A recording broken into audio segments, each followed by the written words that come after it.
अस्सलामुअलैकुम वरहमतुल्लाहि वबरकातुहू। नाज़रीन, उम्मीद करता हूँ आप सब खैरियत और आफियत के साथ होंगे। आइए इंशाअल्लाह अज़्ज़वजल आज की इस वीडियो में उर्दू की 5वीं किताब का पार्ट नंबर इंशाअल्लाह अज़्ज़वजल 21 पढ़ेंगे। और चूँकि पार्ट नंबर 21 ये होगा तो इसका मतलब ये कि 20 पार्ट्स हो चुके हैं। अगर आपने उर्दू की 5वीं किताब के 20 पार्ट्स नहीं देखे तो डिस्क्रिप्शन बॉक्स में जो लिंक है वहाँ जाकर आप प्ले लिस्ट की लिंक है वहाँ से देख सकते हैं। और इसी तरह उर्दू की दीगर किताबों की वीडियोज़ आप देख सकते हैं, जैसे उर्दू कायदा, उर्दू की पहली, दूसरी, तीसरी, चौथी किताब, ताकि उर्दू जो सिलेबस है और उर्दू सीखने में आने वाली परेशानी वो दूर हो सके और हम अच्छे से अच्छा उर्दू पढ़ सकें।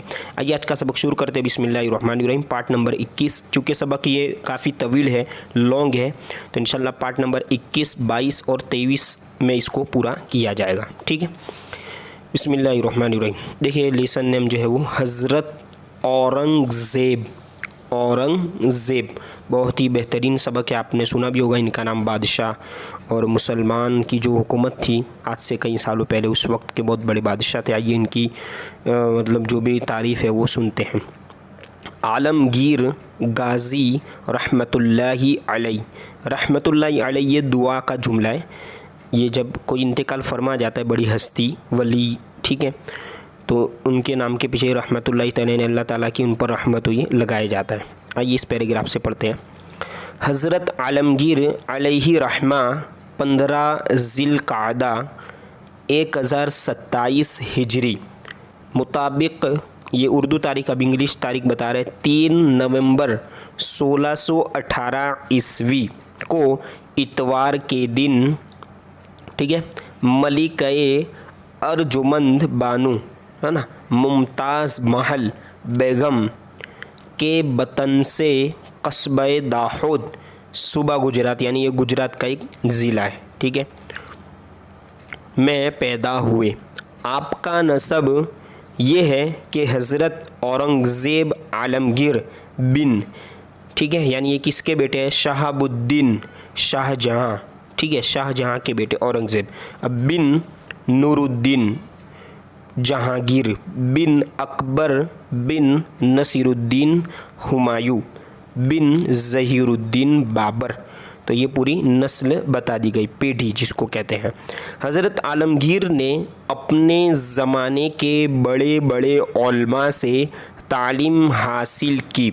अरबी, आइए लास्ट सामने वाला जो पेज है उसे भी पढ़ते हैं कि अरबी, फ़ारसी और हिंदी के बेहतरीन आलिम हुए। तुर्की ज़बान से भी वाकिफ़ थे, यानी जानकार थे, ठीक है। हज़रत मौलाना अहमद जीवन रहमतुल्लाहि अलैहि जो हिंदुस्तान के मशहूर जय्यद आलिम गुज़रे हैं, हज़रत आलमगीर ने उनकी शागिर्दी का भी शर्फ हासिल किया है। शागिर्द माने स्टूडेंट, तो शागिर्द यानी उनके पास पढ़ा, उनके पास मतलब तालीम हासिल की है, ठीक है। मुग़ल बादशाहों में जिसने सबसे पहले हाफिज़ कुरान, यानी कुरान को याद करना, ठीक है, होने की इज़्ज़त पाई वो हज़रत आलमगीर है। मज़हबी तालीम से आरास्ता होने के साथ आपने, ठीक है, आपने फ़ौजी तालीम में भी महारत पैदा की। जंगी दाव पेच में आप एक बेहतरीन फ़ौजी सिपह सालार थे। हिम्मत बहादुरी, है ना, हिम्मत व बहादुरी का आलम ये था कि 14 बरस की उम्र में एक मस्त हाथी, ठीक है, से डटकर मुकाबला किया। आगे आप देख सकते हैं, ये माउस में क्लिक हो जाती है इसलिए ये बैक आ जाता है पेज, माज़रत चाहता हूँ मैं। आइए इस पैराग्राफ से कंटिन्यू करते हैं, ठीक है, एक मिनट जी। बचपन ही में आप रोज़ा, नमाज वगैरह अहकाम शरआ, यानी शरीयत के अहकाम के सख्त पाबंद थे, यानी उनको किया करते थे। शहज़ादगी के ज़माने में शाहजहाँ बादशाह ने आपको मुग़ल फ़ौज का सिपह सालार बनाकर बल्ख की मोहम्सर करने भेजा। मुहम्सर का माना होता है फतह करने, ठीक है, फतह करने के लिए भेजा। जब आप लश्कर लेकर बल्ख पहुँचे तो मुकाबला, है ना, मुकाबले पर अब्दुल अजीज़ खान सिपह सालार अपना बल्खी लश्कर, यानी वहाँ का रहने वाला बल्ख का लश्कर लेकर आया और तरफ़ैन में लड़ाई होने लगी। तरफ़ैन माने दोनों ग्रुप में लड़ाई होने लगी।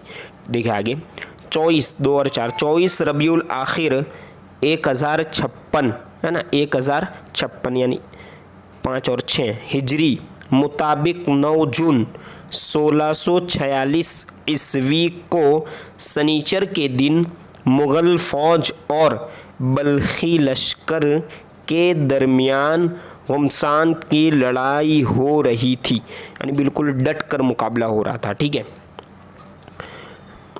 कि नमाज ज़ोहर का वक्त आ गया, यानी ऐसी लड़ाई हो रही थी और नमाज ज़ोहर का वक्त आ गया।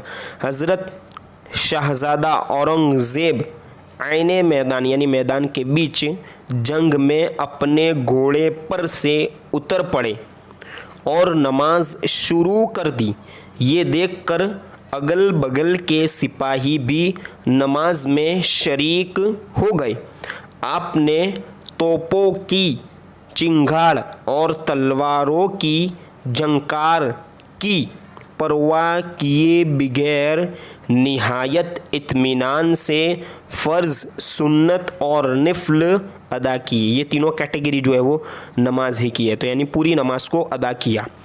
आपकी जुर्अत व हिम्मत का ये नक्शा देखकर बल्खी फ़ौज का सिपह सालार अब्दुल अजीज़ यज़खां बहुत मुताअस्सिर हुआ, यानी इंस्पायर हुआ, ठीक है, और अपने जंगी अफसरों से कहने लगा, आलमगीर जैसे शख्स से लड़ना अपने आप को, आइए आगे वाला जो पेज है वो भी पढ़ लेते हैं आज के पार्ट में इंशाल्लाह, अपने आप को बर्बाद, देखे ना, बर्बाद करना है।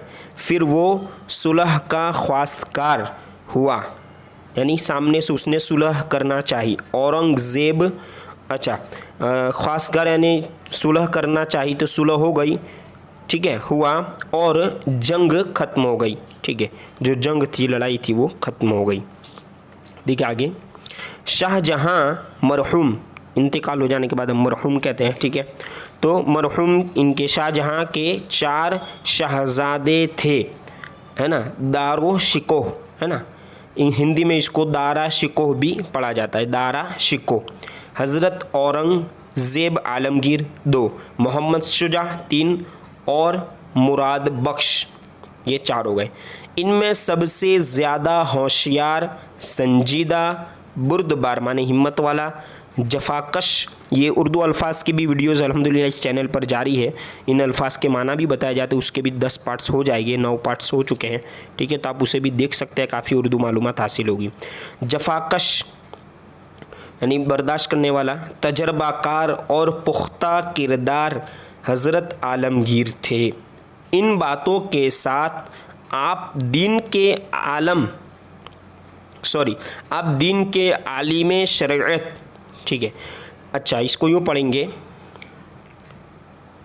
कि इन बातों के साथ, यानी ये जो तमाम बातें बताई गई, उन बातों के साथ आप दीन के आलिम, शरीअत के हामी, पाकीज़ा चाल चलन के आईनादार थे, यानी अमल करने वाले थे, ठीक है।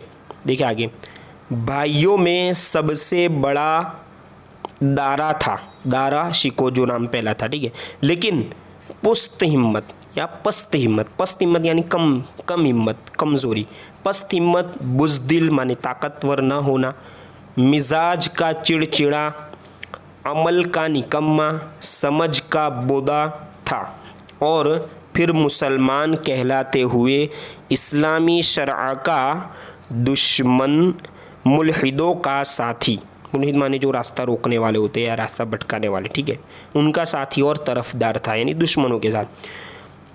बरहना और ये बरहनो लिखा, बरहना माने बगैर कपड़े जो नंगा होता है, इसको बरहना कहते हैं। तो बरहनो और योगियों की सोहबत में, योगी माने जोगी योगी, ठीक है, की सोहबत यानी उनके साथ रहता था, सोहबत में रहकर उसने नमाज और रोज़ा सब छोड़ दिया था।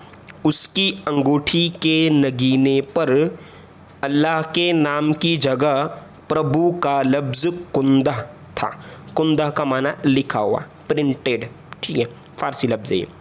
उसको अपने भाइयों में सबसे ज़्यादा चिढ़ और जलन हज़रत औरंगज़ेब से थी। चुनांचे शाहजहाँ की अलालत के ज़माने में जब उसने सल्तनत की बागडोर अपने हाथों में ले ली थी तो उस वक्त उसने हज़रत आलमगीर को निस्तो नाबूद कर देने में कोई कसर बाकी नहीं रखी, लेकिन अल्लाह ताला के फजल ने हज़रत आलमगीर, ठीक है, ये नीचे, हज़रत आलमगीर को हर मोड़ पर कामयाबी अता फरमाई और दारा शिको जो नाम था उसका वो शिकस्त पर शिकस्त ही खाता गया, यानी हारता ही हारता चला गया। देखिए आगे लास्ट पैराग्राफ इस पार्ट का।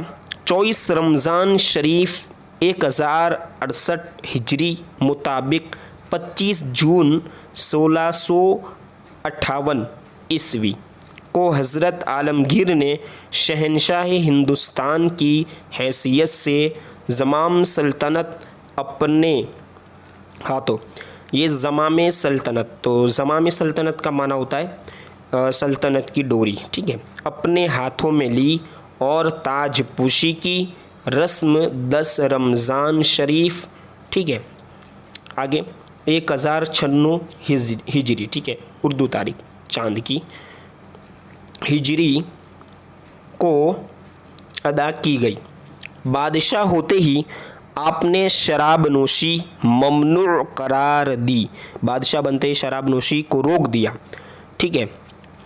इसी तरह भंग और गांजे की काश्त रोक दी यानी बनावट, जो और जुआ बंद कर दिया, जो जुआ पत्ती खेले जाते उसको भी बंद करा दिया। नाचने और गाने की मुमानाअत कर दी। तवाइफ़ों को हुक्म दिया कि वो या तो किसी मर्द से निकाह कर लें या मुल्क छोड़ दें।